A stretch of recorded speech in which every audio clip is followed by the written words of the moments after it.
तो बेटा आज हम एक्सरसाइज 1.5 का क्वेश्चन नंबर 4 का फर्स्ट पार्ट कर रहे हैं। इसमें इनवर्स नहीं कहा गया, इसमें मल्टीप्लिकेशन का कहा गया जो हम 1.4 में यूज कर चुके हैं। लेकिन जो आपने तीन चीजें करनी है, एक क्वेश्चन तीनों का सेम आएगा, दैट इज फर्स्ट पहले लेफ्ट और राइट मतलब लेफ्ट राइट एंड थर्ड भी आपके साथ आएंगे। तीनों का आंसर वो कहते हैं आपके पास सेम आता है। सबसे पहले क्या कहा हुआ है, a into adjacent of a। Please ये बताएं बेटा कि adjacent of a में हम क्या करते हैं? सर प्राइमरी डायगोनल की प्लेसेस चेंज करते हैं, प्राइमरी डायगोनल की प्लेसेस चेंज करते हैं, सेकेंडरी डायगोनल की साइन चेंज करते हैं। गुड, सेकेंडरी डायगोनल की हमने साइन चेंज कर दी।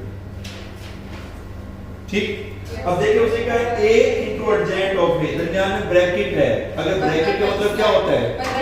मल्टीप्लाई। तो हमने क्या करना है इसे? मल्टीप्लाई। तो जैसे उसने लिखा बिल्कुल सेम टू सेम हमने वैसे करना है, a into adjacent of a। a matrix हमारे पास क्या है बेटा? ये 1 2 4 6 और adjacent of a क्या है?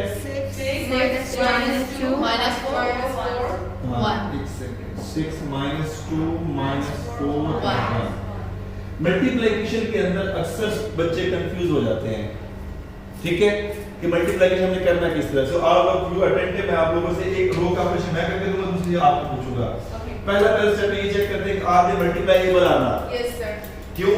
Because their order is the same. ले आपके पास ऑर्डर टोटल सेम आया हो, और हालांकि मल्टीप्लिकेशन का रूल क्या होता है कि column of the first matrix is equal to the rows of second matrix, then they are multipliable. Correct? अब आपके पास जब मल्टीप्लाई करने हैं तो इस रो को आपने इस तरह से करना है, इस कॉलम के साथ मल्टीप्लाई। रो को कॉलम किससे मल्टीप्लाई करना है? कॉलम से।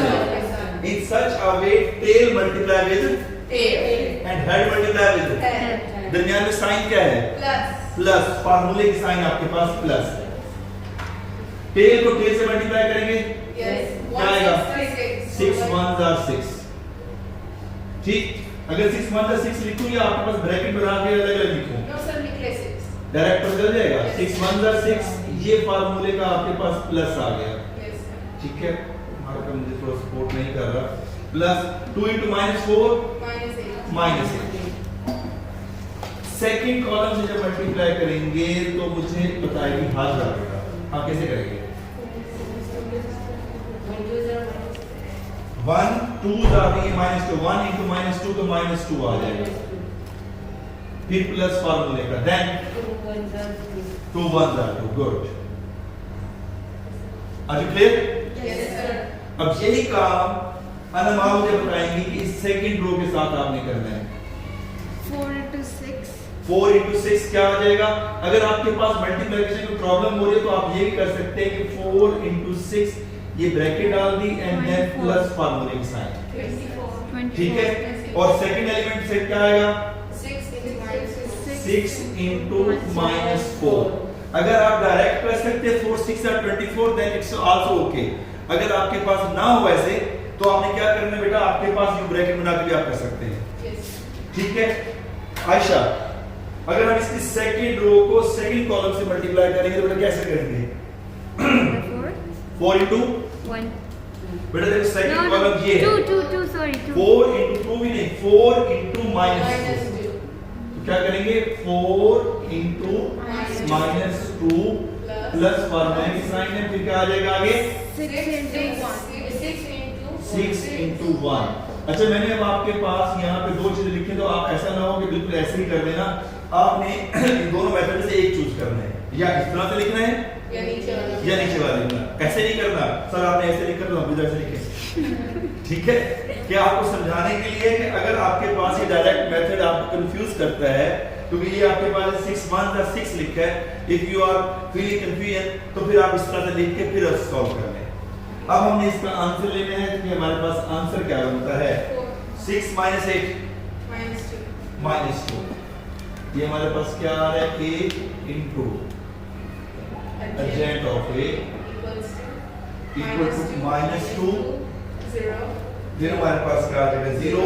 इसके बाद 24 24 minus 24 0. 0, ठीक है, -8 एंड +6 क्या आएगा? -2. Is it clear? Yes, sir. हमारे पास एक इसका आंसर आ गया है। अब वो कहता है अगर अर्जेंट ऑफ ए इनटू ए, यानी अर्जेंट ऑफ ए को क्या करते हैं, पहले रखते हैं और ए को बाद में रखते हैं, तो भी आंसर ये सेम आएगा। चेक करके देखें, Yes, sir. Adjoint of A into A, अगर हम इसको मल्टीप्लाई करते हो तो answer same. Adjoint of A हमारे पास क्या आएगा? 6 -2 -4 6 -2 -4 1 1। गुड। अब मल्टीप्लिकेशन करने के लिए कौन सा स्टूडेंट हेल्प करेगा मेरी? 1, 2, 4, 6. 1 2, 4, 2, 6. 4 6। जैसे मैंने आपको पहले बताया है कि ये जो मैं आपके पास एरो लगाता हूँ ये आपको समझाने के लिए, that is a rough procedure. तो आपने जब सॉल्व करना है या तो इस एरो को लगाना नहीं है, अगर लगाना है तो पेंसिल से लगा के रिमूव कर देना है कि पता चले कि हम मतलब कर सकते हैं बगैर इसके। अब सुदामा ट्राई करती है without arrow. 6 1s are 6 6 1s are 6 2 4s are 8 -8. -8। Good, क्योंकि आपके पास देखो टेल को टेल से, हेड को हेड के साथ। साइन प्लस फार्मूले के लिए माइनस क्यों लगाया? plus minus minus क्योंकि इसका माइनस था। इधर एलिमेंट लिखना है तो क्या लगाएगा आप?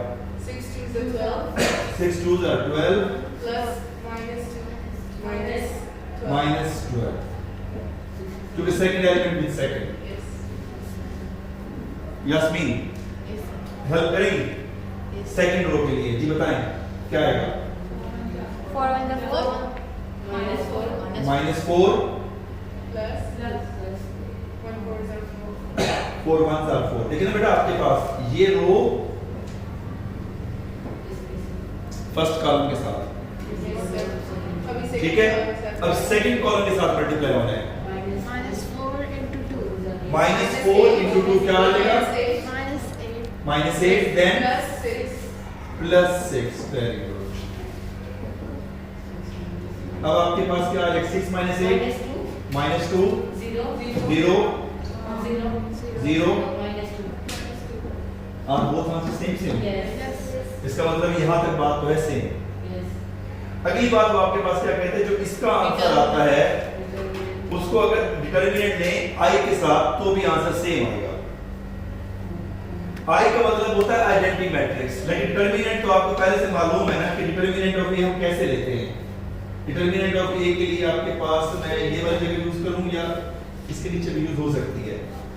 डिटर्मिनेंट ऑफ ए जिसको हमने इस साइन के साथ शो करते हैं, ये उसके मैथमेटिकल नोटेशन है। अगर डिटर्मिनेंट ऑफ ए लिखना चाहे तब भी आपके पास मतलब सेम है, okay sir यानी ये लिखें या वो लिखें, इस साइन के साथ लिखें इसके साथ लिखें, मतलब सेम है कि हमारे पास स्ट्रेट लाइन ए मैट्रिक्स हमारे पास क्या है बेटा?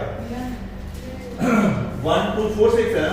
yes sir 1 2 4 6 correct. yes determinant जब इसका निकालते हैं तो कैसे निकालते हैं? we multiply the primary diagonal and primary diagonal आपके पास ये है, 1 6 are 6 so 1 multiply by 6, minus 8 ठीक है। Secondary diagonal 4 into 2, correct. yes तो यहाँ से क्या आंसर मिलेगा बेटा हमारे पास? 6 6 -8। तो फाइनल आंसर हमारे पास क्या आ जाएगा? जो डिटर्मिनेंट ऑफ, जैसे उसने कहा था डिटर्मिनेंट ऑफ ए का आंसर हमारे पास क्या मिल जाएगा? -2। वो कहते हैं डिटर्मिनेंट ऑफ ए को मल्टीप्लाई करें आई कहते हैं आइडेंटिटी मैट्रिक्स। आइडेंटिटी मैट्रिक्स क्या होता है? जो आपके पास डेफिनेशन में आपको पढ़ाया था वो मैट्रिक्स होता है जिसको किसी भी मैट्रिक्स से मल्टीप्लाई करें उसे कोई फर्क नहीं पड़ता। और आइडेंटिटी मैट्रिक्स में क्या होता है? डायगोनल के अंदर यूनिट मैट्रिक्स भी कहते हैं, यूनिट के अंदर या डायगोनल के अंदर 1 1 होता है 0 0 और बाकी एंट्रीज क्या होती हैं? 0। इसे हम कहते हैं identity matrix. Is it clear? yes अब आपके पास जो हमारे पास थर्ड है वो determinant of A into I. Determinant of A into I हम निकालते क्या आएगा? Determinant of A into I according to demand. Determinant of A हमारे पास क्या निकला है? 2 -2। तो ये -2 लिख देंगे बाहर और आई 1 0। अब बेटा आपके पास इस मल्टीप्लिकेशन और इस मल्टीप्लिकेशन में फर्क है। क्या फर्क है? यस सर उसको रोज और कॉलम्स में मल्टीप्लाई करना था, इसमें सिर्फ हर एंट्री के साथ करना है। पूछा क्या है? Because that's a whole number. That is a scalar number and that are two matrices. These are two matrices. ये दो matrices थे जिसकी वजह से मैट्रिक्स का रूल फॉलो किया था। ये first one is not a matrix, ये एक सिर्फ एलिमेंट है, तो इसकी हर एंट्री से मल्टीप्लाई होगा। जब हर एंट्री से मल्टीप्लाई होगा तो आशा बेटा क्या आ जाएगा? First element Minus 1. minus 2, जी -2 0 0 0 0। minus क्या तीनों के आंसर सेम सेम हैं? yes, ये आपके पास फर्स्ट आंसर, सेकंड, थर्ड, और जैसे उसने कहा था कि तीनों के आंसर सेम सेम है, वैसे है कि नहीं? yes, अब क्वेश्चन नंबर 5 के अंदर मैं आपके पास बताता जाता हूं। क्वेश्चन नंबर 5 में आपने क्या करना है, वो आपके पास कहता है determine whether the given matrices are multiplicative inverse of each other। दो मैट्रिक्स दिए गए हैं, जैसे ये दो मैट्रिक्स दिए गए हैं, आपने दोनों करना है मल्टीप्लाई। जैसे हमने ये प्रोसेस किया है, अगर उसका आंसर आ जाए ये identity matrix, then they are multiplicative inverse each other। अगर ये आंसर नहीं आता, कोई और आता है, तो they are not multiplicative inverse। बात समझ आएगी नहीं आई? दोबारा बताता हूं कि दो मैट्रिक्स आपको दिए गए क्वेश्चन नंबर 5 के अंदर, ये दो मैट्रिक्स दिए गए हैं, आपने दोनों को क्या करना है? यहां मल्टीप्लाई करने पे ये आंसर आएगा ना। yes, अगर मल्टीप्लाई करने पे ये आंसर आए तो जब कोई और आए तो आप कहेंगे they are not multiplicative inverse. अगर इसकी बजाय ये आंसर आए तो मल्टीप्लिकेटिव इनवर्स। क्वेश्चन नंबर 5 क्या अभी भी मुझे कुछ समझाने की जरूरत है? No, sir. Is it clear? yes,